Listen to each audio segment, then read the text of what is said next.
이 시간 말씀으로 삶이 형통합니다에 대한 큐티에 대한 말씀을 함께 나누겠습니다. 성도 여러분, 우리는 누구나 형통을 원하고 있습니다. 형통은 모든 길이 이렇게 뚫려지고 원하는 대로 술술 풀려가는 그런 방식으로 왔으면 좋겠는데, 나는 꼭 안 되고 다른 사람은 꼭 형통한 것 같아요. 그쵸? 마음이 많이 상하셨나요?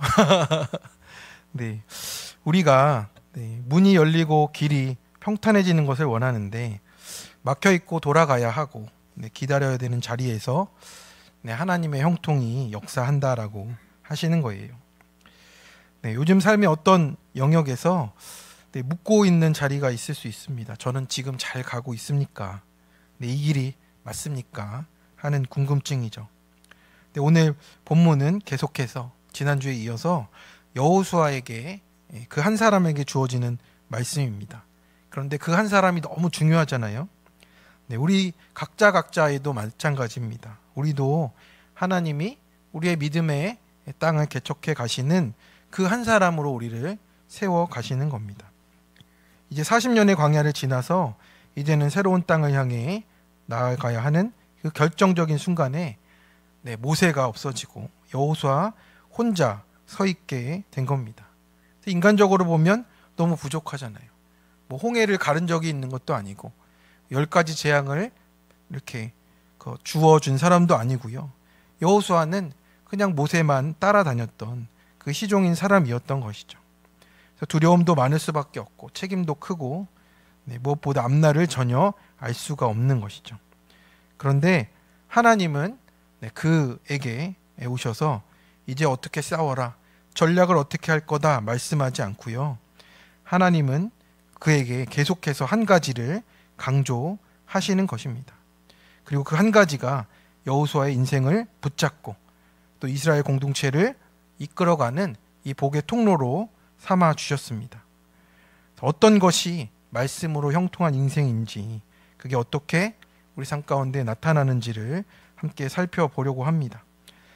그래서 하나님이 여호수아에게 주신 그 한 사람에게 주신 말씀을 우리 삶 가운데도 똑같이 또 허락하시는 믿음의 땅을 차지하는 우리가 되기를 축원합니다. 우리 5절의 말씀을 잠깐 같이 보겠습니다. 내 평생에 너를 능히 대적할 자가 없으리니 내가 모세와 함께 있었던 것 같이 너와 함께 있을 것임이니라. 내가 너를 떠나지 아니하며 버리지 아니하리니.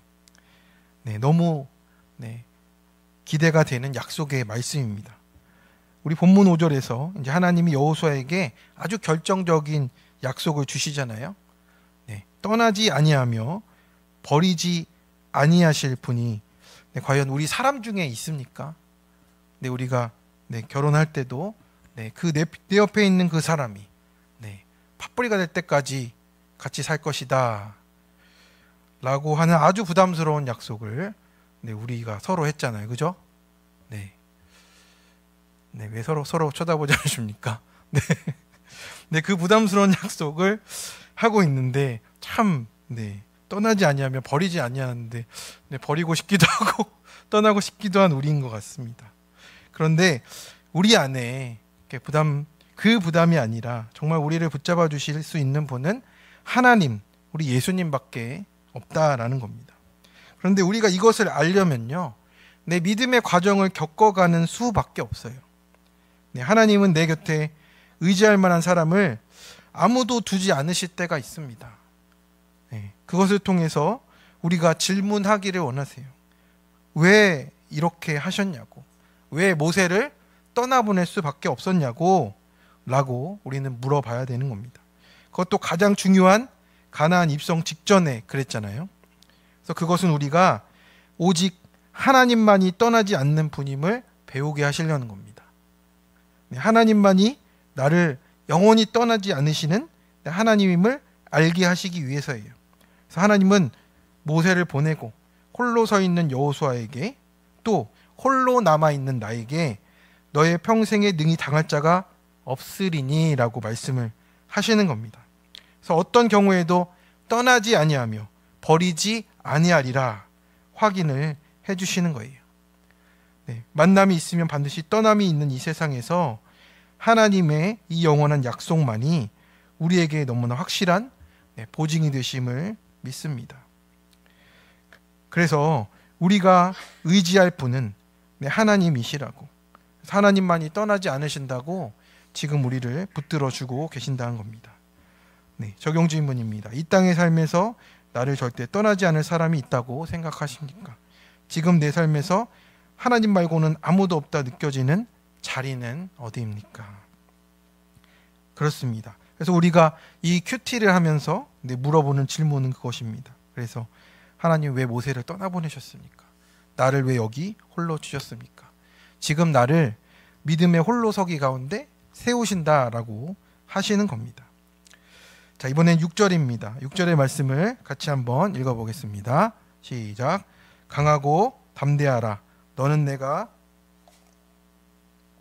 그들에게 주리라 한 땅을 이 백성에게 차지하게 하리라. 아멘. 네, 강하고 담대하게 읽으셔야 되는데, 네. 그래도 여호수아가 이제 걱정이 되셔서 하나님은 다시 한번 강조를 해주세요. 여호수아는 모세를 따라 다니면서 이스라엘 백성들이 지겹게 말을 듣지 않는 것을 목격을 했잖아요. 이제 노예 생활에서도 구해줬는데, 고기가 없다, 목이 마르다 이렇게 불평하고, 직분에 대한 반역도 일어나고, 여호수아가 두려움을 느끼는 것이 너무나 당연하잖아요. 지도자가 되기에는 너무나 벅찬 현실이 눈앞에 펼쳐져 있습니다. 이 실존의 문제가 다가온 거잖아요. 근데 우리가 심리학 조사의 결과를 보니까요, 우리가 걱정하는 것의 40%는 결코 일어나지 않는 일이라 합니다. 30%는 이미 지나간 일이고, 12%는 우리와 상관이 없는 일이고, 10%는 사실이든 상상이든 질병에 대한 걱정입니다. 그래서 92%는 일어나지 않을 일인 거예요. 네. 그래서 8%만이 정말 걱정할 만한 일들을 걱정하는 게 우리 현실이라고 합니다. 네. 우리 김양재 목사님도 이랬습니다. 남편이 멀쩡하게 밥 한 그릇 먹고 출근했는데 그 다음날 돌아가셨잖아요. 그래서 목사님도 이랬답니다. 인간이 이기적이라는 게 제일 먼저 느낀 두려움이 사람들이 나를 어떻게 볼까 하는 거였대요. 네. 그렇게 큐티 하더니 남편이 죽었네 하는 이 말을 들을까 봐 그게 두려웠다라고 합니다. 그리고 자녀들이 좀 멀리 있는 학교를 갔는데 그 등하교는 어떻게 하지? 이런 두려움들이 실존으로 다가왔다는 거죠. 실제적으로. 우리도 우리의 두려움을 설명할 때 주로 무엇을 얘기합니까? 내 상황을 얘기해요.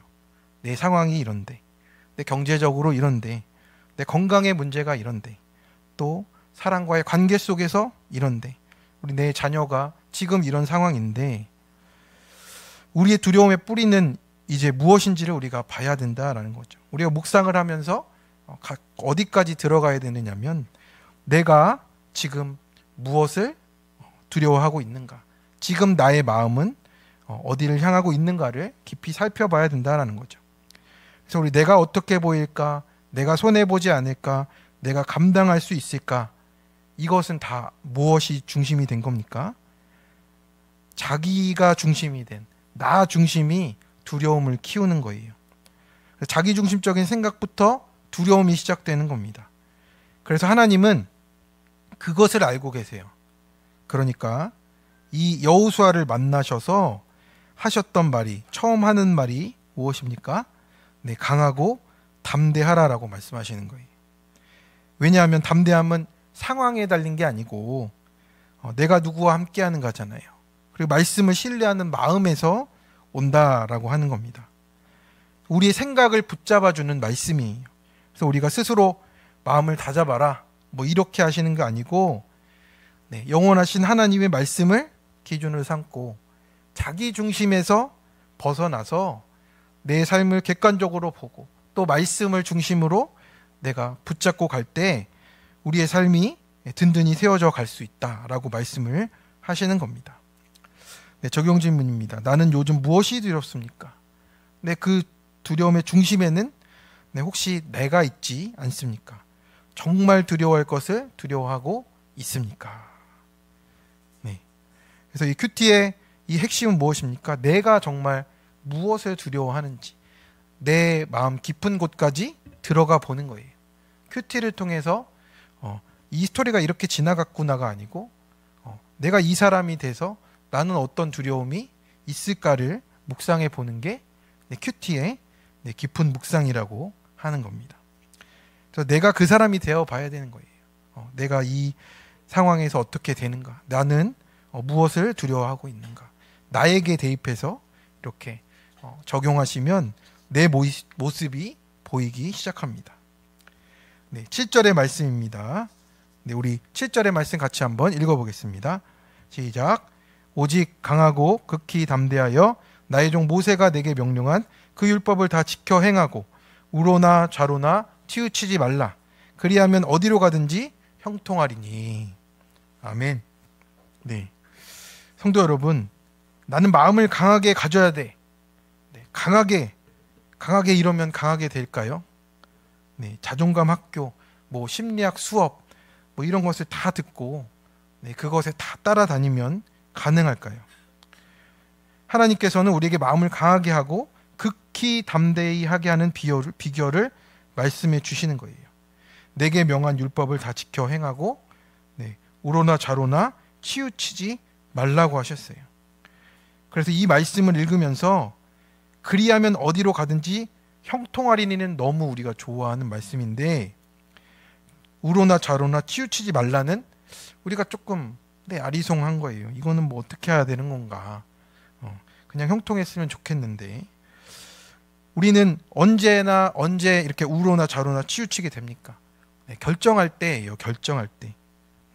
학교, 또 우리 자녀의 진로, 또 우리가 이사를 어디로 갈까, 또 인간관계를 어떻게 해 나갈까, 또 아니면 뭐 부모님에 대한 문제라든지 뭐 자녀에 대한 문제라든지 재정에 대한 문제라든지, 우리는 모르면 몰라서 치우치고 또 알면은 아는 대로 손해보지 않으려고 우리 본성 때문에 치우치게 되는 거예요. 우린 손해보기 싫어서, 불편해지기 싫어서, 내 뜻을 포기하기 싫어서, 그래서 자꾸 말씀이 아니라 한쪽으로 기우는 거예요. 저도 우리 교회 청년들하고 상담할 때 참 어려웠던 때가 있어요. 뭐냐면 결혼하기 전에 혼인신고를 먼저 하겠대요. 근데 이유는 그래야 대출이 나와서 그 집에 들어갈 수 있다는 거예요. 행복주택에 들어갈 수 있대. 근데 우리 교회에서는 혼인신고를 결혼하고 하라고 그러거든요. 너네가 어떤 일이 있을 줄 아냐? 결혼식장 들어가기 전에 절대 모른다. 주인이 너네가 아니다. 이런 얘기를 합니다. 근데 청년들이 적용을 해요. 근데 어렵죠. 왜냐하면 몇 천만 원 차이가 나는 거예요. 그리고 아니면 그것이 들어갈 수 없게 되기도 하고, 그런 위험이 있는데 적용을 합니다. 청년들이 적용을 해서 그 집이 아닌 다른 집에 들어가기도 하고, 또 다른 방법으로 또 길이 열려서 대출을 받기도 하고, 이렇게 적용하며 가는 거예요. 근데 우리 마음 같으면, 그냥 인간적인 마음 같으면 치우치잖아요. 아이 그거 뭐 먼저 하면 뭐 소용 어때? 이미 할 건데 뭐. 이게 우리의 생각입니다. 그런데 우로나 좌로나 치우치지 않도록 정말 이렇게 하는 게, 저희도 말할 때도 마음이 막 떨려요. 그럼 목사님 뭐 책임질 거예요? 막 이렇게 하면 제가 뭐라고 하겠습니까? 그런데 하나님 앞에서 너도 묵상해보고 결정해라. 너네가 순종해야 된다 하면은 그 친구들이 순종할 때 그런 일들을 허락해 주시더라고요. 그렇습니다. 스카펙은 이렇게 말해요. 결정에 따르는 고통을 기꺼이 감수할 용기를 가진 사람이 가장 결정을 잘하는 사람이라고 하는 거예요. 내가 고난과 희생을 감수하기로 하면 두려움이 없어지는 거예요. 쉽게 말하면 상황에 따라서, 예를 들어서 내가 부모님을 모시고 형제를 도와야 되는데 내가 희생하기 싫으니까 두려워하고 결정을 못 내리는 거예요. 그 두려움의 뒤에는 어떤 게 있죠? 내가 희생하기 싫은 마음이 있는 거예요. 그래서 말씀을 묵상하면서 우리가 두려움을 다루는 겁니다. 하나님이 내게 붙여주신 가족이니 내가 도울 몫을 감당하겠습니다. 하나님이 책임지실 줄을 믿습니다. 이게 우리가 적용이 된 거라고 하는 거예요. 그래서 이렇게 말씀으로 적용하면요, 치우침이 사라지고 두려움이 사라지는 겁니다. 그래서 큐티는 단순히 말씀 읽고 은혜 받자가 아니고 말씀 앞에서 내 욕심의 가지를 하나씩 잘라내는 거예요. 네, 적용 질문입니다. 나의 관심과 기호, 시간 분배는 어떤 쪽으로 치우칩니까? 나는 결정의 어려움을 착해서가 아니라 사실 손해보기 싫어서는 아닌가요? 네, 그렇습니다. 그래서 우리가 하나님의 말씀을 보되 우로나 좌로나 치우치지 않는 이 적용, 네, 적용에서 매우 중요한 것입니다. 내가 두려워하는 게 뭐냐? 네, 내 마음에 끝까지 남아있는 불순종의 그 마음을 내가 확인해 보는 거예요. 그래서 그것을 회개할 때 우리의 영혼이 자유함을 얻는다라는 겁니다. 네, 우리 8절과 9절의 말씀을 같이 보겠습니다. 8절과 9절입니다. 네, 같이 읽겠습니다. 이 율법책을 내 입에서 떠나지 말게 하며 주야로 그것을 묵상하여 그 안에 기록된 대로 다 지켜 행하라. 그리하면 내 길이 평탄하게 될 것이며 내가 형통하리라. 내가 내게 명령한 것이 아니냐. 강하고 담대하라. 두려워하지 말며 놀라지 말라. 내가 어디로 가든지 내 하나님 여호와가 너와 함께 하느니라 하시니라. 아멘. 네, 그렇습니다. 그래서 우리가 하나님의 말씀을 어떻게 해야 될까요? 네, 주야로 묵상하라고 하는 겁니다. 네, 오전에 1시간, 저녁에 1시간 이게 아니라 주야로, 이 말은 뭡니까? 하루에 계속해서 그것을 되뇌이고 곱씹어 보라고 말씀을 하는 겁니다. 두려움은 어떻습니까? 하루아침에 없어지지가 않아요. 네, 내가 무서워하는 거잖아요. 그래서 내 욕심 때문에 그 두려움이 생기고 하루하루가 괴로워도요, 날마다 그것을 회개하고 말씀 보며 기도하는 것이 형통의 지름길이라는 거예요. 내가 너무 연약해서 반복하는 것이 있잖아요. 근데 그것에 부끄러워하지 마시고 정말 그것을 회개하며 말씀을 또 보며 오늘 또 적용하는 것이 빨리 가는 길이에요. 그래서 그 감정의 상황에 사람의 평가에 치우치는 게 우리이지만 하루에도 빠짐없이 말씀을 묵상하는 것이 기적이고 은혜인 거예요. 내 상황이 바뀌었다. 이게 은혜가 아니고, 이게 기적이 아니고, 내가 그럼에도 말씀을 보며 가는 것이 기적이라고 하십니다. 그래서 감정은 어떻습니까? 하루에도 몇 번씩 바뀌는 겁니다. 내 입으로 말씀을 반복하면요, 마음이 따라오는 거예요. 그래서 큐티는 단순히 읽는 게 아니고 오늘 하루 여러 번 되뇌는 것이다 라고 하시는 거죠. 그래서 습관으로 하루 종일 말씀을 내 입에 두고 또 말하고 생각하고, 그러면 그 길이 하나님이 같이 가는 길이 돼서 평탄해진다라고 하는 겁니다. 걸어갈 수 있게 되는 거예요. 우리는 평탄을 이렇게 생각하잖아요. 재산을 어떻게든 많이 모은 것, 애들이 잘 돼서 척척 학교에 들어가는 것, 취업이 잘 되는 것, 자랑할 만한 것이 있고 자랑할 만한 건강이 있고. 그런데 그 어떤 것보다도 하나님 안에 있는 평탄함은 다른 것과 바꿀 수가 없는 거예요. 요동함이 없어지는 은혜라는 거예요. 상황이 어떠하든 말씀으로 해석하는 은혜 가운데 있는 겁니다. 그래서 어떤 일이 있든지요, 슬픔과 연민의 감정이 아니고 말씀으로 그 일을 해석하며 가는 겁니다. 해석한 걸 붙잡아야 돼요. 내 널뛰는 감정에 우리의 인생을 맡길 수가 없는 겁니다. 그래서 말씀을 하루 안 보면요, 내가 알고, 이틀 안 보면 가족이 알고, 일주일 안 보면 공동체가 안다. 이런 말이 있어요. 그러면 어떻게 됩니까? 말씀이 없어진 내 마음의 자리에 감정과 상황이 꽉 차게 돼서 조그만 사건에도 소리를 치고 요동을 치는 사람이 되는 겁니다. 적용 질문이에요. 큐티를 지속적으로 하고 있습니까?